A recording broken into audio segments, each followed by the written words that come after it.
Hello friends, welcome to குறிஞ்சி கதவும். இன்றைக்கி நாம் பார்க்க போகிறது சூப்பரான ஒரு டெசர்ட் ரெசிபி தான்.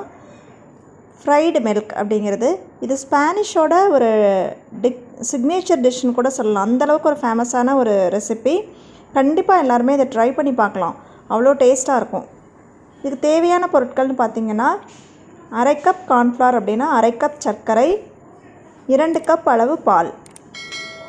இதுதான் இதுக்கு தேவையான மெயின் இன்க்ரீடியன்ட்ஸ். இப்போது நம்ம கார்ன்ஃப்ளவரையும் சர்க்கரை பால் எல்லாத்தையுமே ஒன்றா சேர்த்து ஒரு கடாயில் வச்சு முதல்ல கலந்துக்கலாம். அடுப்பில் வைக்க வேண்டாம், முதல்ல கலந்துக்கலாம் நல்லா. நீங்கள் இந்த மாதிரி நல்லா கலந்துக்கும் போது உங்களுக்கு அடுப்பில் வைக்கும்போது ஈஸியாக இருக்கும். இப்போ நீங்கள் பவுடர் பண்ணி கூட இந்த சர்க்கரையை சேர்த்துக்கலாம். அரை கப் அளவு சர்க்கரையை நீங்கள் பவுடர் பண்ணி கூட சேர்த்துக்கலாம்.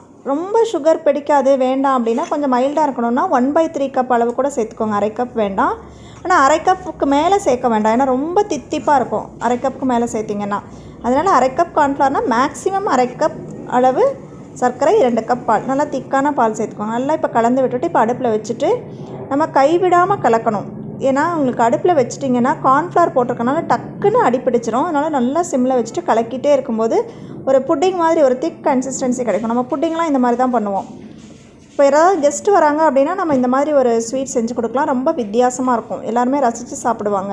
நீ மழைக்காலம் வேறு வருது இல்லையா, அப்போ ஈவினிங்கில் ஒரு ஸ்நாக்ஸ் மாதிரி கூட இதை செய்யலாம்.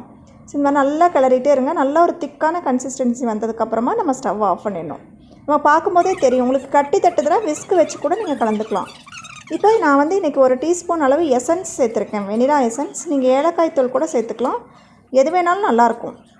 பட் எசன்ஸ் எதுக்காகனா ஒரு கான்டினென்டல் டேஸ்ட்டுக்காக நான் எசன்ஸ் சேர்த்துருக்கேன். இப்போ இதை நல்லா திக்கானதுக்கப்புறமா ஒரு பிளேட்டுக்கு ட்ரான்ஸ்ஃபர் பண்ணுறோம். அதில் முதல்லையே நான் கொஞ்சமாக கீ அப்ளை பண்ணி வச்சுருக்கேன். ஸோ இந்த மாதிரி ட்ரான்ஸ்ஃபர் பண்ணிவிட்டு நல்லா அமுத்தி விட்டுருங்க. நல்லா அதாவது ஷேப் பண்ணிடணும், ஈவனாக இருக்கிற மாதிரி பண்ணிவிட்டு அதை ஒரு ஃப்ரிட்ஜில் ஒரு minimum 1/2 hour, maximum over night கூட வச்சுருக்கலாம். வச்சுருந்துட்டு லைட்டாக எடுத்திங்கன்னா இந்த மாதிரி அழகாக ஐஸ்கிரீம் மாதிரி வந்துடும்.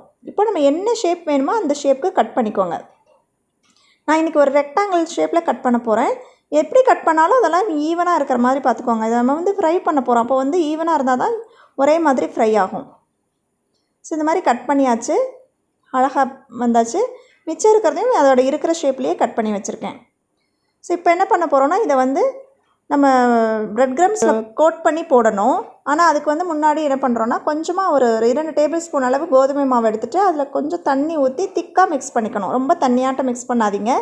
இதில் டிப் பண்ணிவிட்டு அதுக்கப்புறமா பிரெட் கிரம்ஸில் போட்டோன்னா நம்ம பிரெட் கிரம்ஸ் நல்லா ஒட்டிக்கும்.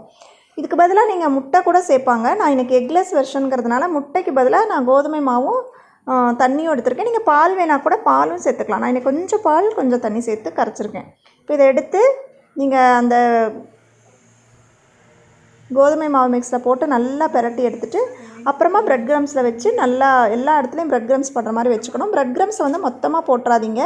அது என்னாகும் அப்படின்னா அப்படி நீர் கோர்த்து கட்டி ஆயிரும். அதனால் கொஞ்சம் கொஞ்சமாக போட்டு ஒவ்வொரு 2-3 பண்ணிவிட்டு அதை எடுத்து வச்சுட்டு அதுக்கப்புறமா வேறு பிரெட் கிரம்ஸ் போட்டுக்கோங்க. இந்த மாதிரி ஃபுல்லாக எல்லா இடத்துலையும் கோட் ஆகிற மாதிரி நம்ம பண்ணி வச்சுக்கணும்.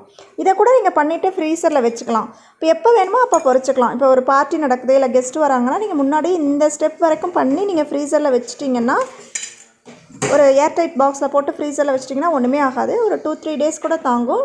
அப்போ எப்போ வேணுமோ அப்போ எடுத்து நீங்கள் ஃப்ரை பண்ணிக்கலாம். ஆனால் ஃப்ரை பண்ண உடனே கொஞ்சம் சூடானதுமே சாப்பிட்றணும். ரொம்ப ஒரு 2 டேஸ்லாம் வச்சுருந்து சாப்பிட முடியாது. பாருங்கள், இந்த மாதிரி ஃபுல்லாக கோட் பண்ணியாச்சு.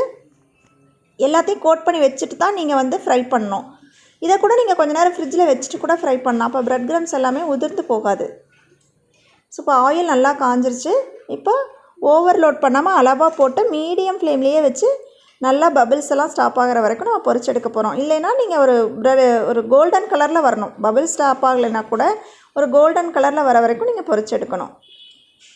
இது உள்ளே பயங்கர சாஃப்டாக இருக்கும், வெளியில் கிறிஸ்பியாக இருக்கும், உள்ளே ஸ்வீட்டாக இருக்கும், ரொம்ப ரொம்ப டேஸ்டியாக இருக்கும். இதை செஞ்சு கொடுத்தீங்கன்னா வித்தியாசமான ஒரு டெசர்ட் கொடுத்த மாதிரி இருக்கும். ஈவன் இந்த தீபாவளிக்கு கூட இதை நீங்கள் ட்ரை பண்ணலாம். முதலே செஞ்சு வச்சிட்டிங்கன்னா மார்னிங் காலையில் எழுந்திரிச்சது இந்த மாதிரி ஃப்ரை பண்ணி கொடுத்தீங்கன்னா எல்லாருமே இது அசந்து போயிடுவாங்க இந்த ஸ்வீட் சாப்பிட்டுட்டு.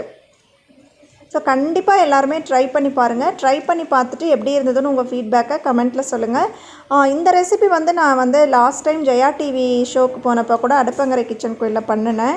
ரொம்ப நல்லா இருந்ததுன்னு சொன்னாங்க. ஸோ நீங்களும் ட்ரை பண்ணி பார்த்துட்டு எப்படி இருந்ததுன்னு உங்கள் ஃபீட்பேக் கமெண்ட்டில் சொல்லுங்கள். பிடிச்சிருந்ததுன்னா லைக் பண்ணுங்கள், ஷேர் பண்ணுங்கள். தேங்க்ஸ் ஃபார் வாட்சிங். வாழ்க வளமுடன்.